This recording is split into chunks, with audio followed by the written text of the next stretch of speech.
கர்த்தருடைய பரிசுத்த நாமத்துக்கு ஸ்தோத்திரம். என் பேர் சாந்தி ஃபெலிக்ஸ். நான் செங்கல்பட்டு மாவட்டத்தில் சிங்கபெருமாள் கோயிலுக்கு அருகில் இருக்கிற கொளத்தூர் என்ற ஊரிலிருந்து வருகிறேன். நான் 2020 ரிட்டையர்ட் ஆன போது எனக்கு வர வேண்டிய பென்ஷன் தொகை முழுமையாக வரவில்லை. நிறைய பாக்கி இருந்தது. அப்போது நாங்கள் ஜெபித்தோம். இங்கே ஐயாவிடம் வரும்போதும் நாங்கள் அடிக்கடி ஜெபித்து கொண்டோம்.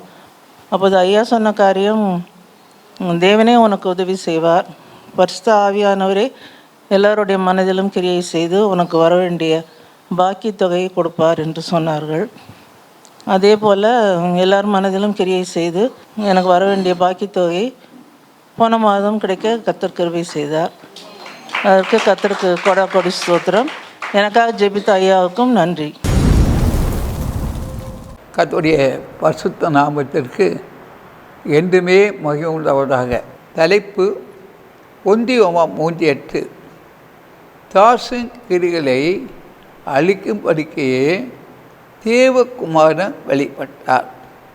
இந்த தலைப்பில் ஆவியானவரே என்னை மறுத்து பேசுகிறாங்க. 1:3 பார்க்கும்போது தாசின் கிரிகளை அழிக்கும்படி தேவகுமாரன் வெளிப்பட்டார். இந்த பிசாசு தான் 7 கண்டத்தையும் சுற்றி வருகிறான். இந்த பிசாசை வச்சு 7 கண்டத்தில் உள்ள மந்திரவாதிகள், சூனியக்காரிகள் வச்சு கட்டி ஆத்மாக்களை அழிக்கிறான். அதெல்லாம் தான் ஆண்டவராக இயேசுகிறது நமக்கு இந்த 1:3 பார்க்கும்போது தாசின் கிரிகள் அழித்து உலகம் முழுவதும் 7 கண்டத்தையும் பிசாசுகிட்டே இருக்குது. ஒரு சமயத்திலே எங்களை அரக்கோணத்துக்கு ஒரு ஜெபத்துக்கு அழைத்தார்கள். நாங்கள் அங்கே சென்று இருக்கும்போது ஒரு வாலிப சகோதரிகிட்ட ஒரு ஆவி, அசுத்தாவி இருந்து அதில் பல ஆண்டுகளாக அவளை அலக்களித்து கொண்டிருந்தது. இப்போ நாங்கள் ஒரு டீமாக போய் ஜெபிக்கக்கூடிய அளவிலே, ஜெபிக்கக்கூடிய நேரத்திலே அந்த ஆவி அலக்களித்தது. அலக்களித்து சொன்னது, இயேசுவின் நாமத்தில் இந்த மகளை விட்டு போ என்று கட்டளையிட்ட போது அந்த ஆவி ஏன் வச்சிருந்தா, ஆவி ஒரு கறிக்கட்டை எடுத்து அந்த டோர்லெல்லாம் பார்க்கப்பட்டது. அந்த டோரில் வாழ்ந்த செய்தி ஆணி வச்சு முறுக்கியிருக்கிறாங்க.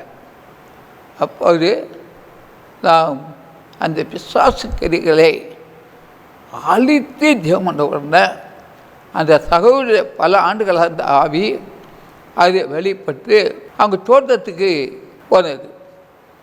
தோட்டத்துக்கு போன சொல்லிச்சு, இங்கே வாழ்ந்த தகடு இருக்குன்னு சொல்லிச்சு. அது என்ன எடுக்க சொல்லிச்சு? நான் எடுக்க மாட்டேன், இயேசுவின் நாமத்தில் உனக்கு நான் கட்டளை எடுக்கிறேன், இயேசுவின் நாமத்தை அடைக்கிறேன் என்றால் இயேசுவின் நாமத்தை கடைக்கிறேன், அதை எடுத்து போடணும்.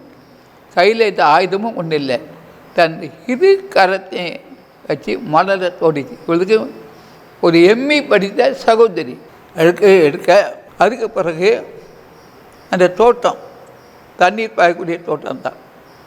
அதனால் கொஞ்சம் தூரம் அதே கையில் கொண்டு எடுத்து போட்டது. அந்த தோண்டி எடுத்து போட்ட உடனே சகோதரி ஆட்கொண்ட ஆவி அவளை விட்டு கடந்து போனது. இது பெரிய சாட்சியாக ஏற்பட்டது. தேவன் அந்த சாட்சி அவளை பல ஆண்டுகளாக அவள் கூட இருந்து அவள் சமாதானமாக இருக்காதபடி, சந்தோஷமாக இருக்காதபடி, வேலைக்கு போகாதபடி, எப்போதும் சமாதானத்துக்கு ஏறான காரியத்துக்குள்ளே தான் அவள் இருந்தாள். இருந்து அந்த செபித்த உடனே அந்த ஆவி அவளை விட்டு புறப்பட்டு போனது. புறப்பட்டு போன அவளே ஒரு கறிக்கட்டை எடுத்து அங்கே வீட்டில் டோரில் மார்க் பண்ணார். மார்க் பண்ணும்போது செவி கொஞ்சம் ஆவியை சொன்னார், இந்த சகோதரிக்கு திருமணம் நடக்கப்படாது, நல்ல வேலை கிடைக்கூடாது. முதல் மனைவி தாய் இறந்து போச்சு, ரெண்டாவது மனைவி இந்த இந்த மகளுடைய கணவரை வச்சு இந்த சேவினா பண்ணி அந்த சேவினா அகத உடனே கூட வந்த ஊழியக்காரர்கள் கட்டை மிளையர் எடுத்து எல்லாம் வந்து ரூம் பண்ணி எடுத்துட்டாங்க. சூழலில் ஒரு 6-7 இடத்துல முறுக்கி வச்சுருந்தாங்க. எடுத்து போட்டோன்னா அவங்களுக்கு தெளிவு வந்து பூச்சி வந்து கட்டு அறுக்கப்பட்டாங்க. அதுக்கு பிறகு அந்த மகளுக்கு ஒரு விடுதலை வந்தது, சமாதானம் வந்தது, அவள் படிப்புக்கு தக்க வேலை கிடைத்தது, ஏற்ற துணைவிகள் திருமண நாளைக்கு பல பகுதியிலிருந்து வந்தது அவளுக்கு. அது பிறகு அவளுடைய திருமணம் நடந்து அவர் சந்தோஷமாக இருக்க கற்றுக்க இருப்பு செய்தார். ஏன்னா 1 யோவான் 3:8 பிசாசின் கிரிகளை அழிக்கும் படிக்கையே தேவகுமார வழிகாட்டார்.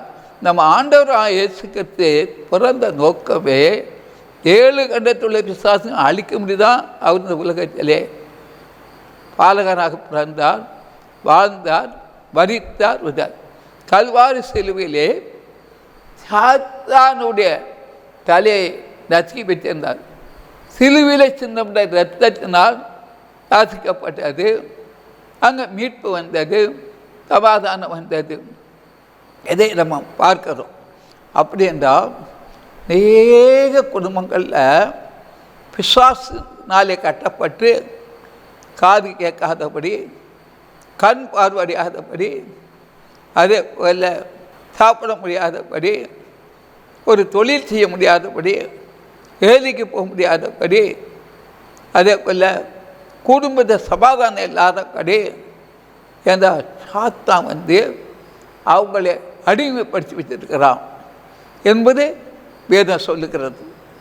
அந்த என்றால் எம்பி படித்து விட்டு பல ஆண்டுகளாக வேலைக்கு போகலை, திருமணம் அடக்கலை, எல்லாம் தடைப்பட்டு அங்கே ஒரு வாசலை ஆண்டு என்றார். அவருக்கு 2 கத்தராலே கதவு திறக்கப்பட்டது போய் கதவு திறந்து கொண்டு போனார். நாங்கள் அங்கே செவிக்க போகுது, அது வெளிப்பட்டது. வெளிப்பட்ட உடனே அந்த டோரில் சேவில் செய்து வச்சார் தகடு, அந்த ஆணை வெளிப்பட்டார். தோட்டத்தில் தகடு வச்சுருந்தாங்க. அதையும் இயேசுவின் நாமத்தில் அந்த சகோதரியை வச்சு என்னை எடுத்து வெளியே போடு என்று சொல்லி அதே எடுத்து போட்டது. அப்போ அந்த மீட்புக்கு ரட்சிப்பு வந்தது. அப்படியென்னால் ஆண்டவராகியதற்காக தான் 1 யோவான் 3:8 பிசாசின் கிரிகளை அழிக்கும்படிக்கு தேவகுமாரன் வெளிப்பட்டார் என்றால் இதில் 36 எழுத்தை கொண்டு 7 கண்டத்துள்ள பிசாசு கிரிகளையும் அவர் சிலுவையிலே அழித்து விட்டார். சிலுவையில் சின்ன இரத்தத்தினால் அழித்தார். மனுடைய இரத்தத்தினால் அல்ல, மனுஷனுடைய இரத்தத்தினால் அல்ல, மிருகத்துடைய இரத்தத்தினால் அல்ல.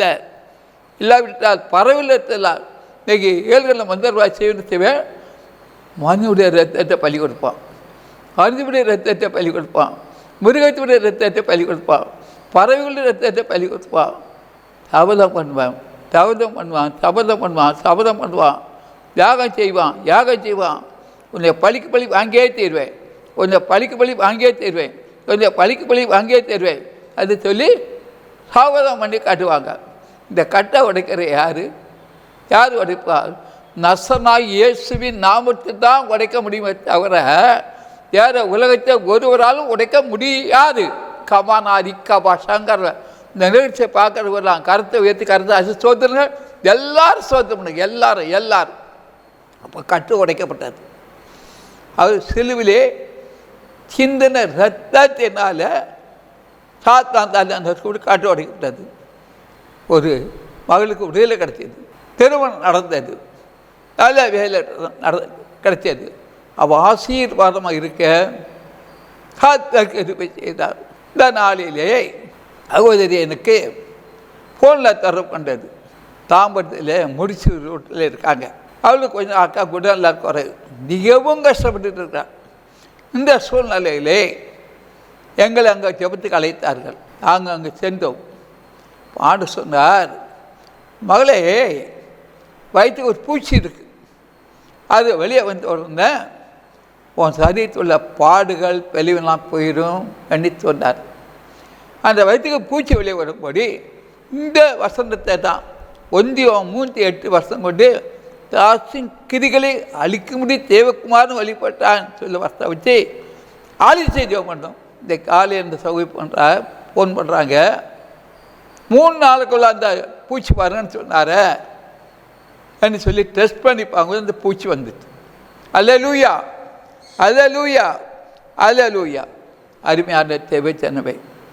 இங்கே வேட்டை பார்க்கும்போது மத்தேயு எழுதின சுவிசேஷம் 17வது அதிகாரத்திலே 14 21 வரை பார்க்கும்போது அவர்கள் ஜனங்கத்தில் வந்தபோது ஒரு மனுஷன் அவரிடத்தில் வந்து அவர் முன்பாக முழங்கால் படியிட்டான். யார் முன்பாக?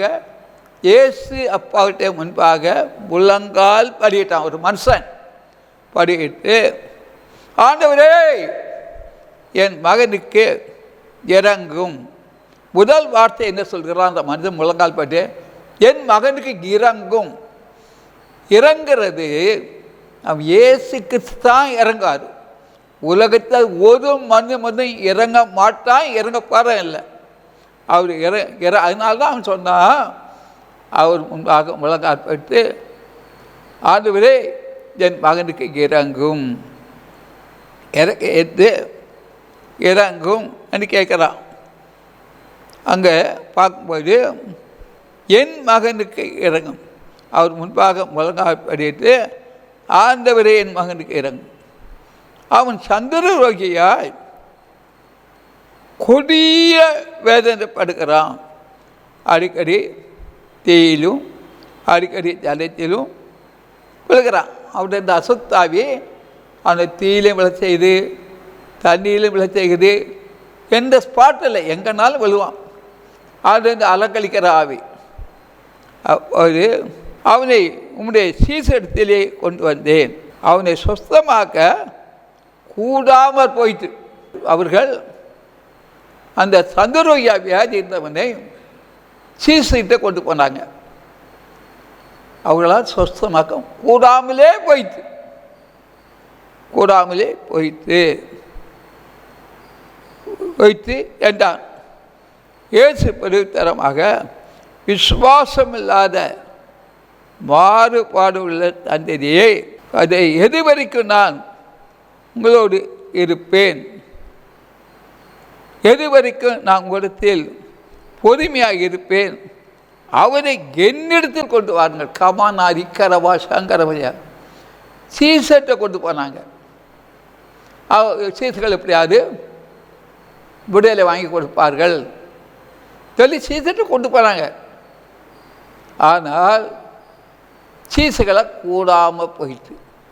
அப்போது ஆண்டவராக இயேசு சொல்கிறார், என்னிடத்தில் கொண்டு வாருங்கள். எப்போதுமே இயேசுடைய தான் கொண்டு வரணும். ஏன்னா அவர் தான் பசுத்தர், பசுத்த தெய்வம், பசுத்த ராஜா. மனிதன் ஏதாவது 1% இல்லாத வீக்னஸாக இருப்பான். தப்பு இல்லாத மனிதன் உலகத்தில் ஒரு கிடையாது. அதுதான் எல்லாவற்றையும் ஆண்டவர் செய்தார். நல்லது நல்லது நல்லது கண்டார். மனிதன் சித்த மனசாப்பட்டார். அப்போ அதில் என்ன பேர் சொல்றது? குறைவு இருக்கு. அதான் அவன்கிட்ட சொல்கிறார். அதே போல் எந்த சீசன்ட்டை கொண்டு போனார்களோ அந்த சந்திரோகியாய் தெளிவினப்பட்டவனுக்கு விடுதலை வாங்கி கொடுக்க முடியலை. அவர்கிட்ட அந்த வல்லமை இல்லை. இயேசு கிறிஸ்து மட்டும்தான் அவருடைய உயிர்த்தந்த வல்லமை. அந்த வல்லமை இருக்குது என்பதை அறிந்தார். இயேசு பெருத்தமாக, விசுவாசம் இல்லாத மாறுபாடுள்ள தந்தையே, எது வரைக்கும் நான் உங்களோடு இருப்பேன்? எது வரைக்கும் உங்களிடத்தில் பொறுமையாக இருப்பேன்? அவனை என்னிடத்து கொண்டு வாருங்கள் என்றார். அவர்கள் அவனை இயேசு எடுத்து கொண்டு வந்தார்கள். கொண்டு வந்தபோது அங்கே என்ன நடந்ததுன்னு பார்க்கும்போது, அந்த கொண்டு வாங்க என்றார். சாசை அதட்டினார். உடனே அது அவனை விட்டு புறப்பட்டு அந்தேரமே அந்த இலையை சொத்தவான். இயேசுவிட கொண்டு வரும்போது பிசாசு அதட்டினார்கள். பிசாசு போயிட்டு அந்நேரமே அவன் சுகம் பெற்றான். அந்நேரம், my Jesus might my Lord, அந்த நேரமே அது பிசாசு போயிட்டு. எத்தனை வருஷமாக இருந்தோ நமக்கு தெரியாது. அந்த நேரம் போயிட்டு அதான் ஆண்டவர் சொன்னார், மனிதனால் கூடாது, தேவனால் கூடும். சீசர்களால் தோற்ற முடிஞ்சதா? இல்லை. கர்த்தர் அதட்ட தான் செய்தார். அந்த நேரமே இந்த சாட்சி போயிட்டு விடுதலை பெற்றதை ஏதா சொல்லுகிறது. அப்போது சீசர்கள் இயேசு நடத்தி அடித்து வந்து அதை துரத்தி விட எங்களால் ஏன் கூடாது பேர் கேட்குறாங்க. ஏசாப்பாட்டை கேட்குறாங்க, எங்களால் ஏன் அந்த பிசாசை துரத்தி விடான்னு அவங்க கேட்குறாங்க. ஏண்டா எங்களால் ஏன் கூடாமல் போயிட்டு என்று சீசர்கள் கேட்குறார்கள். அதுக்கு இயேசு, உங்கள் அவிவிசுவாசத்தினால்தான். இன்றைக்கி விசுவாசம் இங்கேது பார்க்க கஷ்டம். அவிவிசுவாசத்தால் உங்களுக்கு கூடாமல் போயிட்டு. இப்போது சொன்னால், நான் ஒரு நாள் ஒரு கன்வென்ஷன் மீட்டிங் போயிருந்தேன். கன்னியாகுமரி மாவட்டத்தில் வடக்கு குண்டலில் ஒரு மீட்டிங். அந்த கூட்டத்தில் நர்சரி கூட்டம். ஆவியான ஒரு வலிமையான காரியம் செய்தார். அங்கே ஆத்மாவில் என்கிட்ட கேட்டாங்க, எங்கள் பசுத்தாவில் நிரப்பணும், எங்களை நடத்துவீங்களான்னு கேட்டாங்க. அப்போ என் கூட வந்த ஊழியக்காரர் சொன்னார், நம்ம பசுத்தாவி நடத்தலாம், ஆனால் பசுத்தாவி பெற்றுக்கொள்ள இல்லைன்னா நமக்கு தானே வீக்னஸ் சொன்னார். அப்போது அந்த சகோதர ஊழியக்காரர் சொன்னேன், பசுத்தாவி நிரப்பு நீங்கள் இல்லை, நான் அல்ல. ஏனென்றால் அவர் நிரப்புவார். ஒரு தாகமாக இருக்கவளே, நீங்கள் எல்லாரும் தண்ணீர் அடிக்கு வாருங்கள், நான் பணம் இல்லாத வளமின்றி விலை அவர் நிரப்பார். கபாஷாமா நரி கரவசியா அதுன்னு சொல்லிட்டு இந்த மியூசிக்கும் கிடையாது, ட்ரம் செட்டும் கிடையாது, எதுவும் கிடையாது. வசனத்தை சொல்லி இப்போ பெந்தைகோஸ்து நாளில் ஒருமனை விட்டு கொடுத்து விட்டது அது இடெல்லாம் கரைப்பிட்டு ஒவ்வொருவரும் அந்நிய பாஷை பேசுனாங்க. வசனத்தை தாண்டி ஜெமுனை தொடங்குனா எல்லாரும் அக்கினி அபிஷேகத்தால் அந்நிய பாசம் நிரப்பி அந்த கிராம மக்கள் ஆயிரக்கணக்கானவர்கள் அங்கே வந்துட்டாங்க. அவ்வளோ அபிஷேகம் இறங்கினது. அப்போ யார் நிரப்புனா? ஏசு. கூட வந்தவங்களுக்கு அவிசுவாசம். அதே போல் தான் இவங்க சொன்னாங்க, அவிசுவாசனால்தான் அந்த பிசாசு போகலை என்று ஆண்டவர் சொல்லுகிறார். அடுத்தபடியாக பார்க்கும்போது, கடுகு விதை அல்லது விசுவாசம் உங்களுக்கு இருந்தால் இந்த மலையை பார்த்து இவ்விடம் விட்டு அப்புறம் போ என்று சொல்ல அது அப்புறம் போகும். உங்களால் கூடாத காரியம் ஒன்றுகிறா என்று மெய்யாகவே சொல்லுகிறேன். இப்போ அவிசுவாசத்தினால்தான் இப்போ 4 ஒரு இடத்துக்கு ஜெபிக்க போவாங்க, இல்லை ஊழியத்துக்கு போவாங்க. ஒருவருக்கு விசுவாசம் இருக்கும், எப்படியாவது இந்த வியாதியை சுகம் பெற்றுக்கொள்வார்கள், இங்கே விடுதலை பெற்றுக்கொள்வார்கள். என்ன ஒரு நம்ம ஜெபம் பண்ணி ஏண்டா அந்த வியாதி சுகம் பெற்றுக்கொள்வாங்களா? அப்போ அங்கே யார் வரா? சாத்தான் வர. தாத்தா வந்து அவங்களுக்குள்ள விசுவாசத்தை குலைக்கிறான். அது 2 பேருக்கு விசுவாசம் இருக்கும், 2 பேருக்கு விசுவாசம் இருக்காது. அப்போது நிச்சயமாக அந்த வியாசத்தை சுகம் பெற்றுக்கொள்ள முடியாது. அதனால் நம்ம 2 பேர் போனாலும் 3 பேர் தான் ஒரே மனதோடு நான் விசுவாசத்தோடு ஜெபிக்கும் போது தான் அந்த விசுவாசம் அளிக்க முடியும். அதுதான் சொன்னார், உடைய அவிசுவாசம்.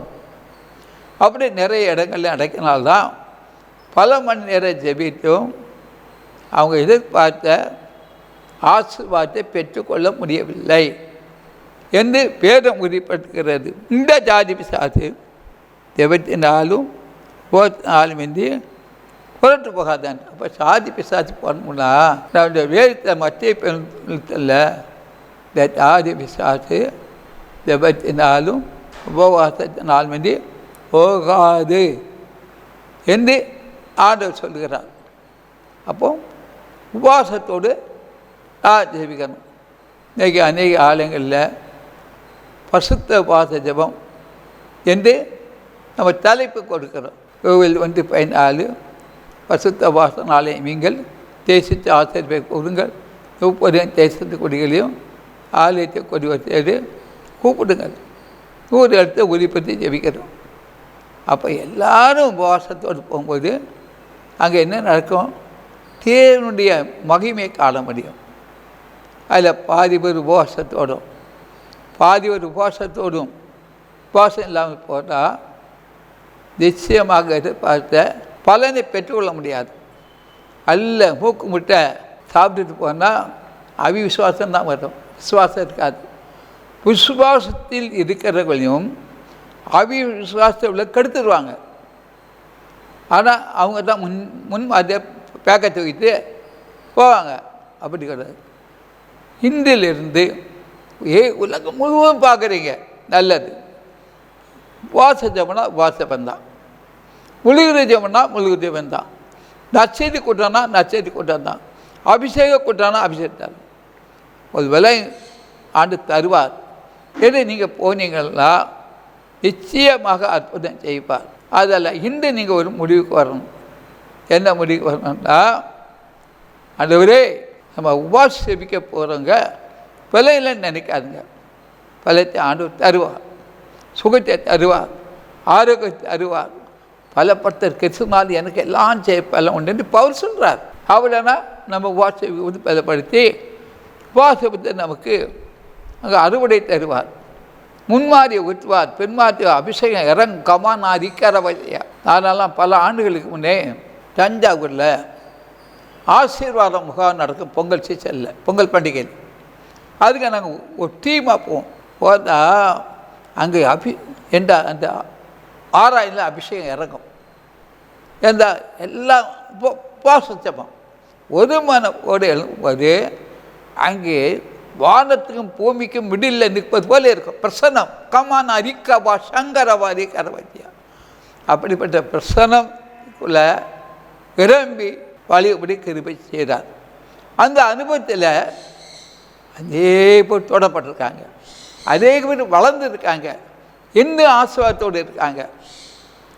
அங்கே ஊழியர் ஸ்டான்லி தான், அவர்தான் அந்த ஊழியத்தை கேட்டு பண்ணுறார். இதை அன்பாக மத்திய சொல்லுகிறேன்.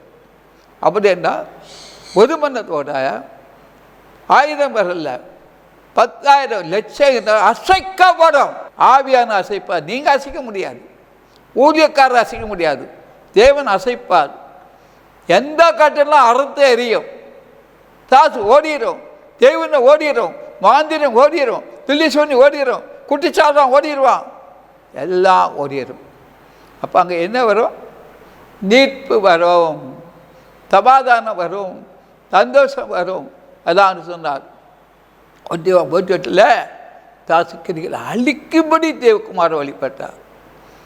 அப்போ அந்த ஒருமனமாக நாம் ஜெபிக்கும் பொழுது அங்கே விசுவாசம் வருது. விசுவாசம் வரும்போது அங்கே என்ன? விசுவாச அடையாளம். நாமத்தில் விசுவாசத்தை தொத்துவார்கள், நாமான பாசை பேசுவார்கள், தத்வங்களை எடுப்பார்கள். சாவுக்கு அது கூட சேதப்படுத்தாதான், சாவுக்கு அதை குடிச்சா கூட சேதப்படுத்தாது. தெரியாமல் இப்போ நிறைய பேர் கைவசம்லாம் கொடுக்குறாங்க இல்லையா? உண்மையான ஒரு விசுவாசி என்றால், விசுவாசம் இருந்தால் அது அவங்கள சேதப்படுத்தாது.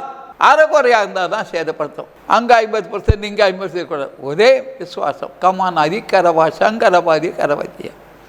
அப்படி ஒரு விசுவாசம் இருந்தால் அது சேதவே படுத்தாது. இப்போது இந்த நிகழ்ச்சியை பார்க்குறவர்களுக்காக நான் ஜெபிக்க போகிறேன். ஆமோஸ் 3:7 கர்த்தராகிய ஆண்டவர் தீர்க்கதரிசிகளாகிய தம்முடைய ஊழியக்காரருக்கு தமது ரகசியத்தை வெளிப்படுத்தாமல் ஒரு காரியமும் செய்யார். தராகிய ஆண்டவர் தீர்க்கதரிசிகளாகிய ஊழியக்காரருக்கு ரகசியத்தை வெளிப்படுத்தாமல் ஒரு காரியம் செய்யார் என்று பார்க்குறோம். அப்போ நிகழ்ச்சி பார்க்குறவுடைய பரம ரகசியம் அவருக்கு தெரியும், ஏசப்பாவுக்கு தெரியும். உன் வீட்டை கட்ட முடியுமா? வீட்டை கட்ட முடியாதுன்னு நினைக்கிறார். வீடு கட்ட முடியும். 2 மாதத்துக்குள்ள உலகத்தில் ஒரு முடிவு வரும், அதை பார்த்துக்கிடுங்க. எந்தெந்த ஆசீர்வாதத்துக்காக நீங்கள் பல ஆண்டுகளாக ஜெபித்து கொண்டிருக்கிறதோ அது கிடைக்குமா?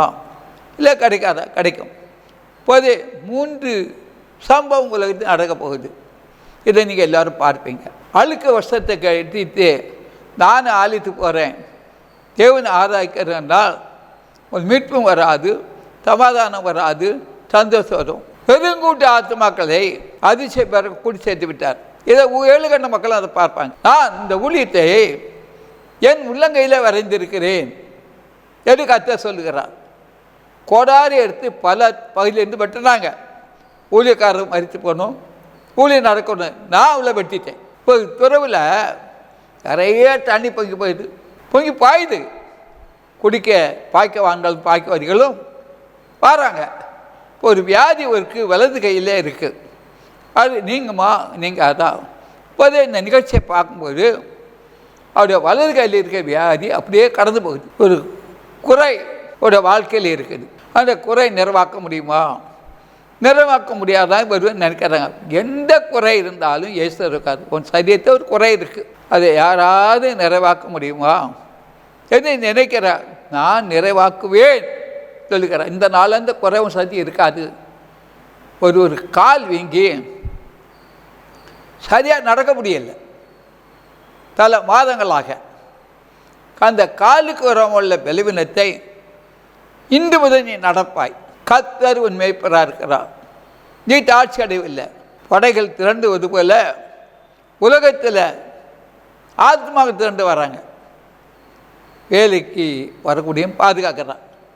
எல்லா ஊருக்கும் இந்த ஊழியக்காரர் ஒழித்து போவார். அதுக்கு வாசலில் திறந்தாச்சு.